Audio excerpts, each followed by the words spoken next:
Estamos desarrollando la serie El fruto del Espíritu basada en Gálatas 5:22 que dice: mas el fruto del Espíritu es amor, gozo, paz, paciencia, benignidad, bondad. Todas estas son cualidades que encontramos en la vida del Señor Jesucristo. En la lista de Gálatas 5:22, la siguiente cualidad es fe, o como algunas versiones traducen correctamente, fidelidad. No es solamente lo que creemos, sino cómo vivimos y qué es lo que hacemos como resultado de aquello que creemos. Durante toda mi vida yo soñaba con ir al Parque Nacional de Yellowstone, y hace algunos años atrás pude realizar ese sueño. ¿Sabe lo que yo quería ver más que ninguna otra cosa en ese parque? Quería ver al famoso geyser conocido como el Viejo Fiel. Durante mi niñez y juventud había escuchado de él y quería ver ese majestuoso geyser, no solo en las postales, sino personalmente. Y desde la ventana de nuestro cuarto en el rústico alojamiento en el cual nos quedamos en el parque, podíamos verlo. En ese parque hay muchos otros geyseres, y algunos de ellos tal vez sean más espectaculares que el Viejo Fiel, pero ninguno se le compara. ¿Por qué? Porque cada 65 minutos exactamente erupciona. Y uno puede ver esa gruesa columna de candente agua y vapor elevarse hasta casi 70 metros de altura. Es un espectáculo impresionante, digno de verse y exacto. Cada 65 minutos el Viejo Fiel saldrá magnífico desde las entrañas de la tierra. Permítame decirle que la fidelidad es una cualidad que todos admiramos o debemos admirar. Lo interesante es descubrir que Dios no solo la admira, sino que la requiere. Requiere que los mayordomos o administradores sean fieles. Y realmente no importa qué habilidades tenga usted, o que sea muy inteligente, o que tenga una gran personalidad, o cuán duro trabaja, si alguien no puede confiar en usted, usted no es tan bueno como parece. Ahora, ¿qué es fidelidad? Es integridad, honestidad, lealtad, confiabilidad. Uno puede depender de una persona fiel. Si en el grupo social o en la iglesia a la cual usted pertenece yo pidiera que escribiera una carta a 5 personas en las cuales confía, en las cuales puede depender por completo, ¿recibiría usted una de esas cartas? Piénselo. ¿Es usted una persona fiel? ¿Pueden los demás depender de usted? Si no es así, con todo respeto le voy a decir algo, y espero que no se enoje conmigo por eso. Si los demás no pueden confiar en usted, no pueden depender de usted, usted no es tan valioso como se imagina que es. Y esto es cierto para cualquier persona que carece de esta característica llamada fidelidad. La mayoría de personas no la tienen. Me sorprendió y francamente debo decir que me desilusionó el resultado de una encuesta realizada por la mundialmente conocida empresa Gallup, que se dedica a hacer estudios sociales y encuestas pertinentes. Una de esas encuestas revela que el 40% de los trabajadores llaman a sus trabajos para decir que están enfermos, sin que eso sea verdad. Otro porcentaje de empleados cobra por 8 horas de trabajo, cuando en realidad solo han trabajado 5. Otros tratan de estafar a los clientes vendiéndoles mercadería de inferior calidad, pero cobrándoles como mercadería de primera. Y eso, mi amigo, es solo un botón de la muestra, porque la lista es verdaderamente larga. Al final de la encuesta mencionada, el señor Gallup dice lo siguiente: como científico investigador social, estimo que nuestro país está en una crisis de primera magnitud. Esta crisis no es política ni militar. Es una crisis espiritual y moral. Estamos enfrentando la crisis de la falta de integridad espiritual y moral en nuestra sociedad. ¿Es usted una persona fiel? Cuando usted esté frente al Señor Jesucristo, podrá Él decirle: bien, buen siervo y fiel. Mire lo que dice Proverbios 25:19. Como diente roto y pie descoyuntado es la confianza en el prevaricador en tiempo de angustia. Ahora quiero que piense conmigo en las marcas, la motivación y los métodos de la fidelidad. Primero, las marcas de la fidelidad. ¿Dónde y cómo debemos ser fieles? Enfoquemos esto por lo menos en 5 áreas. Primero, debemos ser fieles a nuestra familia. Una y otra vez la Biblia habla de la fidelidad familiar. Si usted no es fiel en su hogar, usted no podrá ser fiel en ninguna otra parte. Un marido tiene que ser fiel a su mujer. Tiene que ser moralmente fiel, sexualmente fiel. La más grande marca de infidelidad es el adulterio. En Proverbios 6:32 leemos: el que comete adulterio es falto de entendimiento, corrompe su alma el que tal hace. Yo oro y anhelo que usted sea espiritual y moralmente fiel con su cónyuge. Pero escúcheme atentamente. Usted no tiene que ser físicamente infiel para que sea infiel a su cónyuge. Muchos hombres parece que estuvieran casados con su trabajo, o que tienen una aventura amorosa con los deportes, o la intimidad hogareña la han reemplazado con otras cosas, sus pasatiempos, los negocios, los amigos, etc. Todo esto puede alejar a un hombre de su esposa. La Marina de los Estados Unidos tiene como lema Semper Fidelis, que quiere decir siempre fiel. Esto necesita ser una verdad en nuestro corazón y en nuestra vida. He hablado con muchos jovencitos que los identificamos como jóvenes delincuentes. Hay un profundo abismo entre estos jóvenes y sus padres. Al hablar con ellos, uno descubre que tienen una tremenda hostilidad hacia sus padres. Hostilidad que está enraizada en el resentimiento. Y el resentimiento hacia los padres tiene sus raíces en el hecho de que alguna vez, de alguna manera, los padres fueron infieles a sus hijos. Quiero decir, les hicieron promesas a sus hijos. Promesas que jamás las cumplieron. Sabe que nuestros hijos tienen una memoria increíble. A veces les he preguntado a mis hijos, les he hecho alguna promesa y no la he cumplido. Ahora a mis nietos les pregunto, como abuelo, les he prometido algo y no lo he cumplido. Y una de mis nietas respondió, sí, abuelito, pero sabemos que no fue tu culpa. Los muchachos recuerdan cosas que quisiéramos que olviden y olvidan cosas que quisiéramos que recuerden. Bueno, sería para muchos de nosotros el preguntar a quienes amamos, ¿he sido fiel? ¿He prometido algo y no lo he realizado? Y si es necesario, pida perdón y haga lo necesario para cumplir lo prometido. Hay muchas amarguras y resentimientos en el corazón de muchos jóvenes y jovencitas, y en muchos casos será usted, como padre o como madre, que ha sido infiel. Hay otra área en la cual necesitamos ser fieles: el dinero, las finanzas. Busque Lucas 16:10. El que es fiel en lo muy poco, también en lo más es fiel. ¿Qué haría usted si tuviera $1,000,000? Y usted responde, yo haría esto y aquello, daría para las misiones, ayudaría a otros. Mi amigo, ¿está seguro que haría eso? Déjeme decirle una buena prueba de lo que usted haría si tuviera $1,000,000. Haría lo que hace hoy con $100. Esta es una buena prueba. Verá, si usted no es fiel con lo poco que tiene, tampoco será fiel aunque tenga mucho. Si usted roba $100, a los ojos de Dios es como si hubiera robado $1,000,000. Mire lo que dice Lucas 16:11. Pues si en las riquezas injustas no fuisteis fieles, ¿quién os confiará lo verdadero? En otras palabras, si uno es infiel con las riquezas mal adquiridas, ¿quién le va a confiar riquezas honestas? Las verdaderas riquezas son las riquezas espirituales. Verso 12.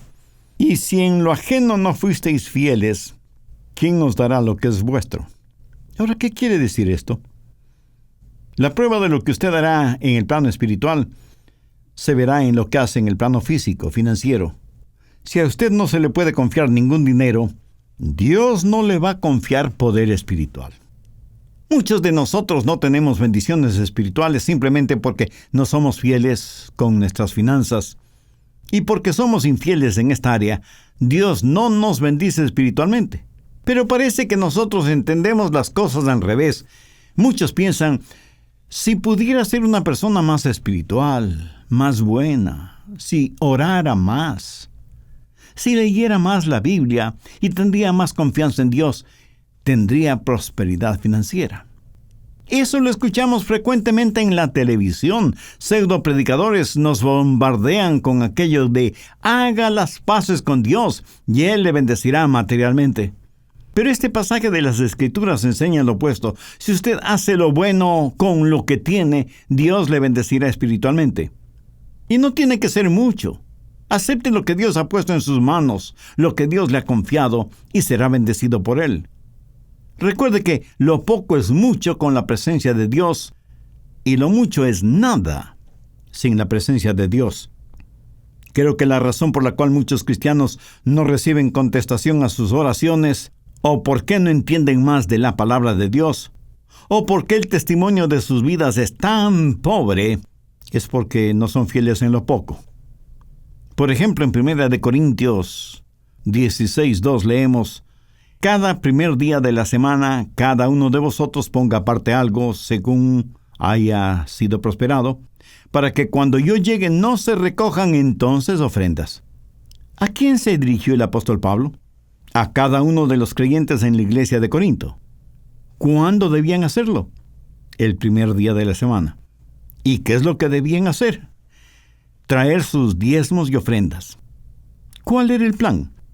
Dar por convicción, no por emoción. Usted ya sabe lo que va a dar. Es más, ya ha separado lo que va a dar de acuerdo a cómo Dios le ha bendecido. Y esto lo hace regularmente, no de vez en cuando. Da con fidelidad. Si Dios le ha dado mucho, usted lo mismo hará. Si Dios le ha dado poco, su ofrenda será pequeña. Pero aquí lo que se resalta no es lo mucho o lo poco que damos, sino la fidelidad con que damos.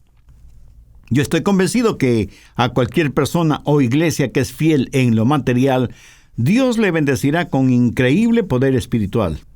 Veremos a personas venir a Jesús. Veremos a almas que se salvan. Mi amigo, el dinero no es lo importante. El dinero solo es la prueba. Si Dios no le puede confiar dinero, Él no podrá confiarle ninguna otra cosa. Necesitamos ser fieles con nuestra familia, con nuestras finanzas y con nuestros amigos. Proverbios 17:7 dice: en todo tiempo ama el amigo y es como un hermano en tiempo de angustia. Hace algún tiempo un periódico inglés convocó a un concurso entre sus lectores para encontrar la mejor definición de amigo.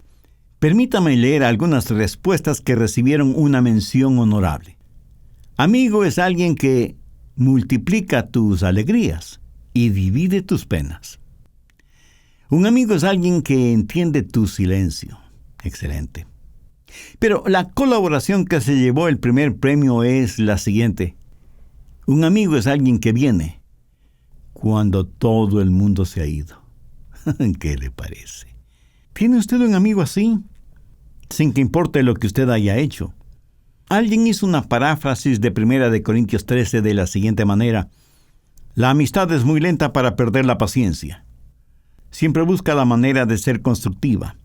No es posesiva, ni está ansiosa de impresionar a los otros, ni atesora ideas superficiales acerca de su propia importancia.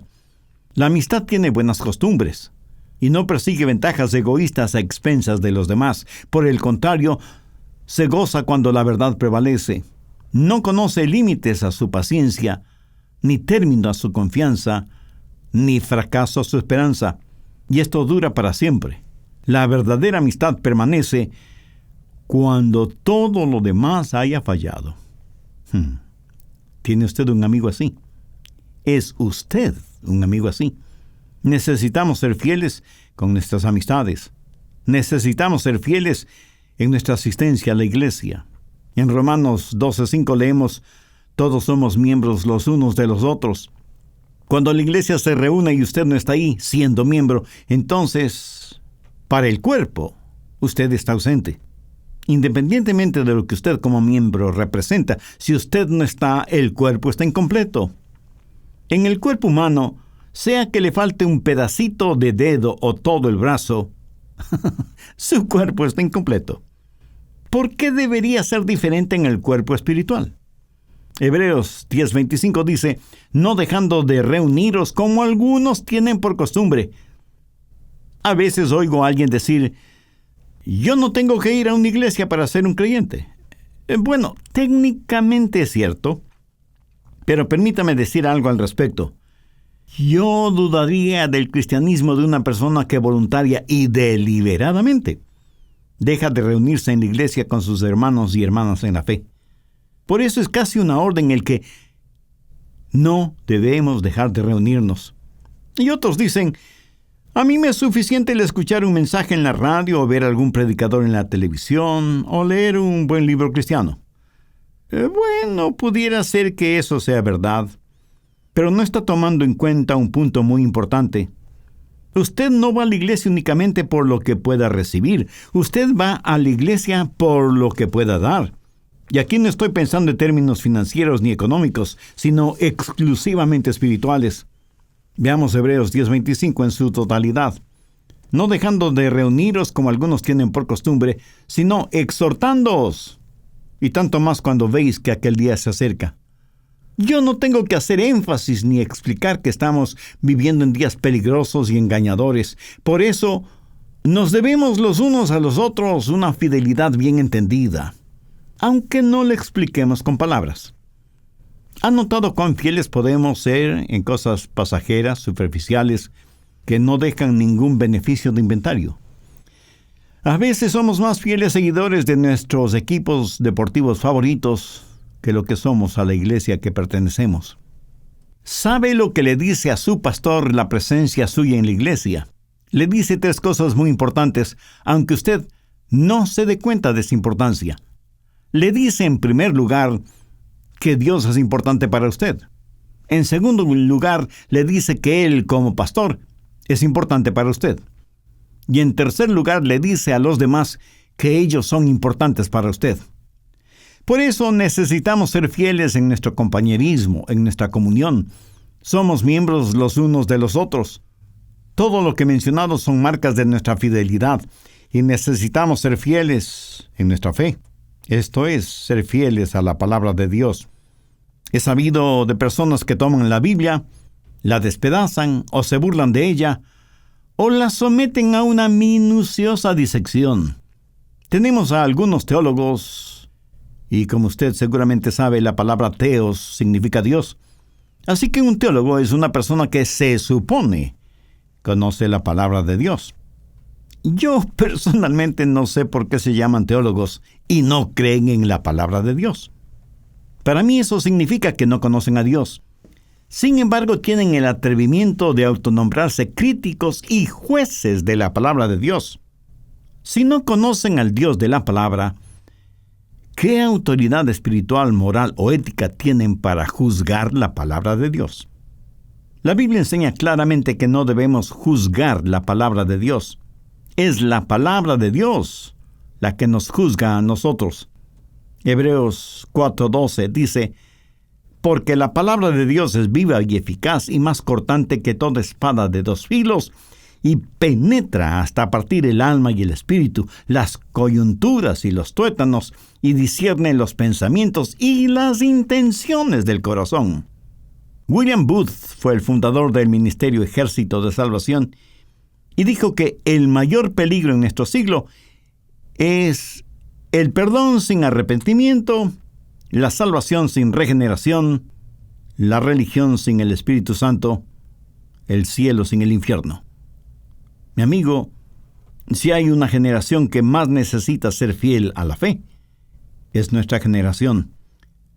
Los estudiosos dicen que estamos solamente a una generación de volvernos completamente paganos.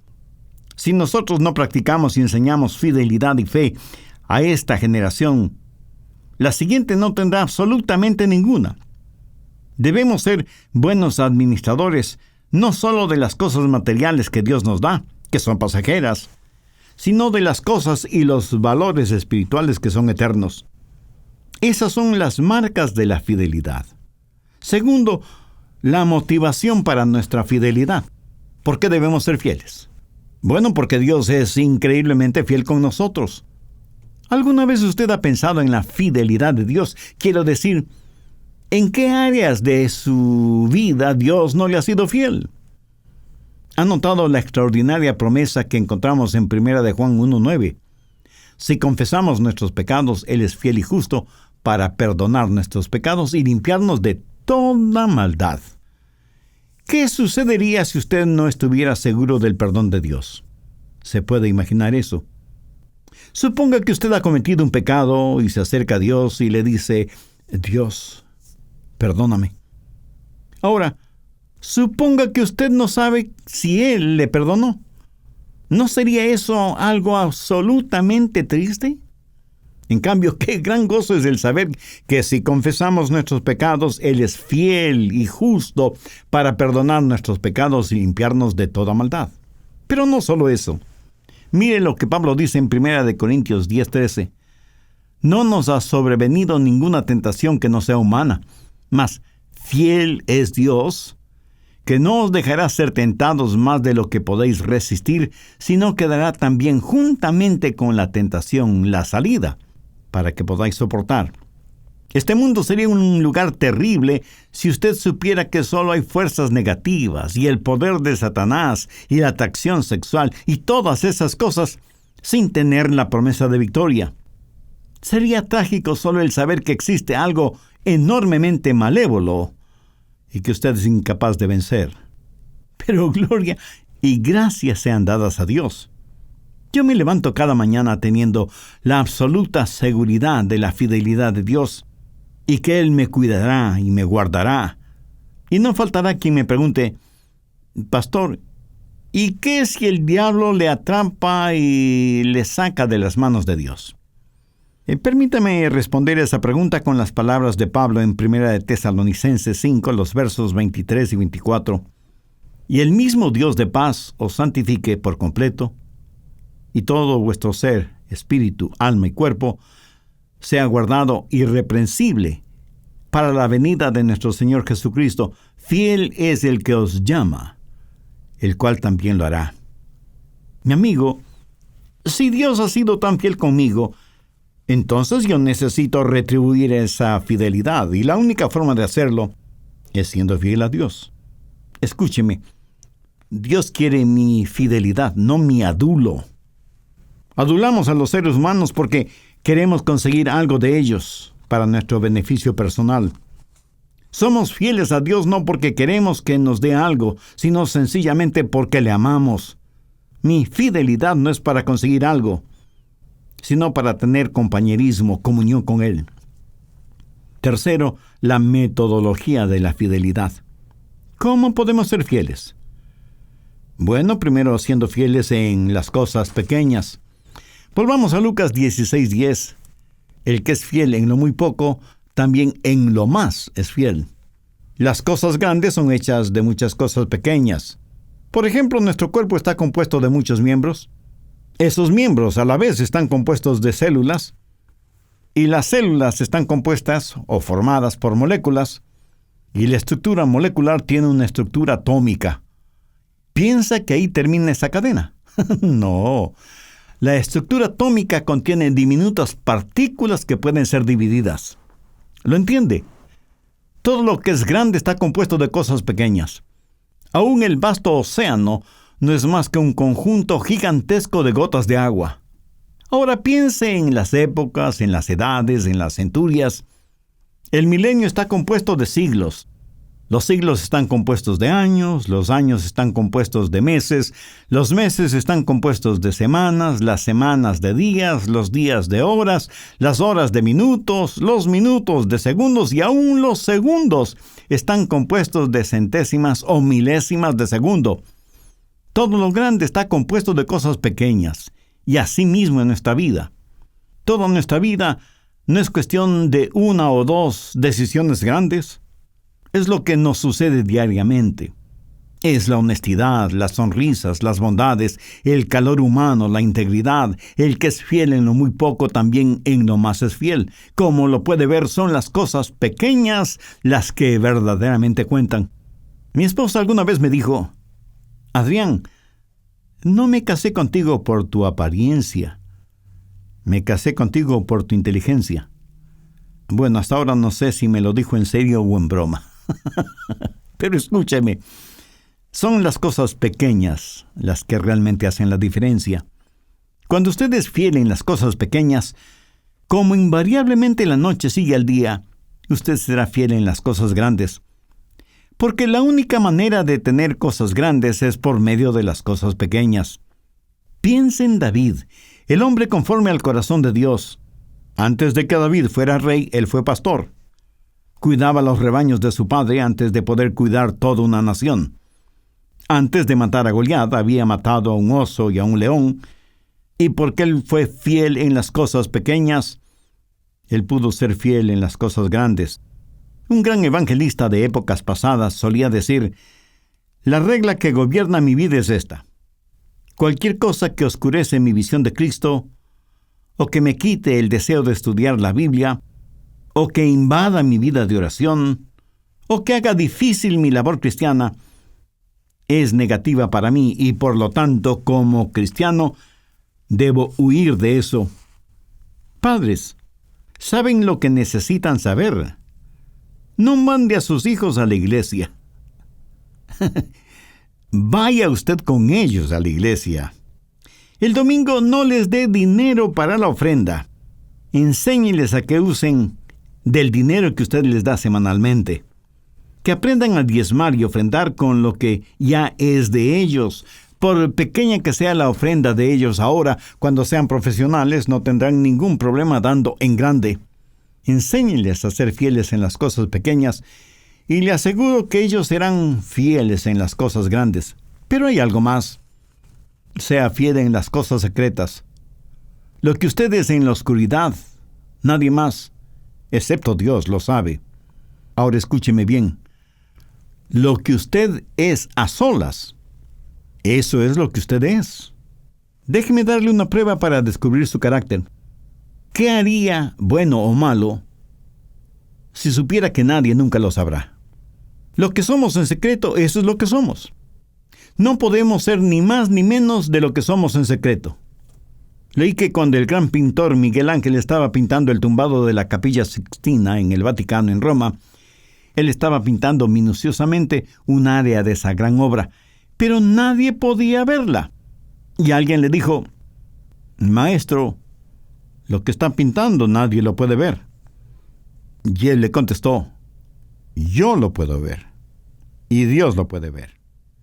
Mi amigo, eso es fidelidad, sea que los demás lo sepan o no, sea que los demás lo vean o no, sea fiel en las cosas secretas.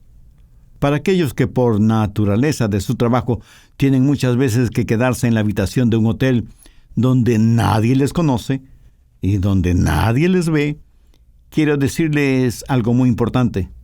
Sea fiel en las cosas sagradas. Esa es la raíz de la fidelidad. Aunque esté solo o sola, mantenga su corazón sensible a la voz y a la presencia de Dios. La relación que usted tenga con Dios en el secreto de su soledad será evidente cuando esté frente a los demás, aunque usted no se dé cuenta de eso. En 2 Timoteo 4, los versos del 6 al 8, tenemos el extraordinario consejo que Pablo le dio a su hijo espiritual, el joven Timoteo. Y le dice: porque yo ya estoy para ser sacrificado, y el tiempo de mi partida está cercano. He peleado la buena batalla, he acabado la carrera, he guardado la fe. Por lo demás me está guardada la corona de justicia, la cual me dará el Señor juez justo en aquel día, y no solo a mí, sino también a todos los que aman su venida. Pablo está en prisión esperando ser ejecutado. Con mi imaginación puedo ver a este anciano apóstol firmando esta carta a Timoteo. Viene un soldado romano y con un dejo de tristeza en su voz le dice: Pablo, ha llegado el momento de tu ejecución y van a decapitarte. Pablo da un profundo suspiro, toma su viejo manto, se lo pone sobre los hombros y con gozo dice: estoy listo. Y encorvado y vacilante en su caminar sigue el soldado. Pablo, que había sobrevivido a apedreamientos, naufragios, latigazos y torturas, se dirige hacia el verdugo que le cortará la cabeza. Lo interesante es que mientras caminaban, el soldado romano le preguntó: Pablo, estás tarareando una música. Y Pablo responde, oh, perdón, no me di cuenta que estaba tarareando en voz alta. ¿Y qué es lo que tarareas? Oh, solo es una pequeña canción que dice, todo valdrá la pena cuando vea a Jesús. Y el soldado, sorprendido o admirado, le dice, Pablo, sabes que eres un individuo extraño. ¿Acaso no tienes miedo de morir? Y Pablo, sonriendo, le responde, no, mi amigo, ya estoy acostumbrado. ¿Que ya estás acostumbrado? ¿Y qué quieres decir con eso? Simplemente que muero a diario. Y el soldado dice, pues ahora te entiendo menos. Y llegan a donde está el verdugo. Hacen que Pablo se arrodille y ponen su cabeza sobre un grueso tronco de madera cubierto con sangre seca, señal de que otros antes habían sido decapitados. Y el guardia le pregunta, Pablo, ¿quieres decir algunas palabras finales? Y Pablo dice, sí, Jesucristo es el Señor. El verdugo deja caer con fuerza su gigantesca hacha. Hay un sonido seco y la cabeza del apóstol rueda por el suelo. La siguiente escena me la imagino en el cielo. Pablo, mirando el rostro de Jesucristo, le dice, Señor Jesús, yo no fui importante, ni influyente, ni rico. De hecho, ni siquiera soy atractivo, ni tengo una voz carismática, ni una personalidad agradable. Pero, Señor, he peleado la buena batalla, he acabado la carrera, he guardado la fe. Me es casi imposible el imaginarme lo que Jesús le habrá dicho al apóstol, pero de algo sí estoy absolutamente seguro. Le habrá dicho, bien, buen siervo y fiel, sobre poco has sido fiel, sobre mucho te pondré, entra en el gozo de tu Señor. ¿Sabe por qué Pablo fue un cristiano extraordinario? Porque fue fiel en su fe, y su fidelidad le costó la vida. ¿Sabe lo que quiero para mi propia vida? Quiero terminar mi carrera. Quiero terminar mi carrera con gozo. ¿Y sabe lo que yo quisiera para cada uno de mis amigos que me escuchan por intermedio de este programa? Quiero que terminen bien, quiero que sean fieles, quiero que su fidelidad se manifieste aun cuando esté solo o sola. Quiero decir, cuando nadie más que Dios le esté observando. Deseo que la fe como fruto del Espíritu florezca no solo para embellecer su vida, sino para que sea de inspiración y bendición en la vida de los demás. Y la única forma de tener el fruto del Espíritu es por medio de una relación personal con Dios, a través del Señor Jesucristo. Si usted aún no es salvo, pero quiere serlo, le invito a orar conmigo una corta oración. Mi oración será solo para guiarle. Usted ore con sus propias palabras, pero ore con fe, con sinceridad, con toda su confianza en el Señor Jesucristo. Y dígale, querido Dios, reconociendo que soy pecador y que espiritualmente estoy perdido, aunque sea una persona religiosa, vengo con mi esperanza puesta en tu gracia y misericordia, no por ningún mérito que yo tenga, sino en los méritos de tu Hijo, el Señor Jesús. Señor Jesús, no entiendo completamente el amor con que me amaste y me amas, al punto de entregar tu vida en la cruz para pagar la deuda de la culpa de mis pecados. Pero recibo ese amor con un agradecimiento. Y te ruego que vengas a morar en mi vida y seas mi Salvador y mi Señor. Perdóname, límpiame, sáname espiritualmente y hazme la clase de persona que tú quieres que sea. Hazme un instrumento útil y de bendición en tus manos, y porque tú moriste por mí, yo quiero vivir para ti desde ahora y hasta cuando me llames a tu bendita presencia. Lo pido en tu santo nombre. Amén. Si usted hizo esa decisión por Cristo, tenga la amabilidad de escribirnos al respecto para gozarnos espiritualmente con usted. Su carta, a más de ser de bendición y ánimo para nosotros, nos dará también la oportunidad de orar por usted y su nueva vida como creyente en el Señor Jesucristo.